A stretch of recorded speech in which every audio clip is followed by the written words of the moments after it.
আমার বউ আমার সাথে সব সময় ফেসবুকে কথা বলতো, কিছু দরকার হলেও ফোনটা বের করে অনলাইনে গিয়ে বলতো।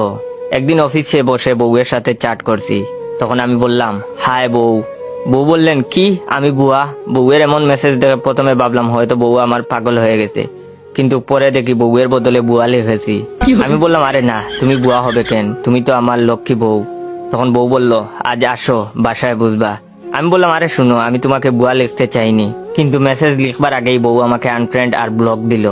বুঝলাম রাতে বাসায় গেলে আমার খবর আছে, তাই অফিস থেকে একটু জলদি বের হলাম। প্রথমে বাসায় না গিয়ে মার্কেট গেলাম বউয়ের জন্য শাড়ি কিনতে। ওর পছন্দের রঙের একটা শাড়ি নিলাম। মার্কেট থেকে বের হওয়ার সময় একজন মহিলার সাথে ধাক্কা লেগে পড়ে যায়। আমি উঠে মহিলাকে উঠতে সাহায্য করলাম। শাড়ির ব্যাগটি হাতে নিয়ে বাসার দিকে রওনা দিলাম। বাসার সামনে এসেই কলিং বেল বাজাচ্ছি, কিন্তু বউ আমার দরজা খুলছে না। দরজা খুলছে না দেখে আমি ফোন দিলাম, কিন্তু ফোনটা ও ধরছে না। পরে ইমোজি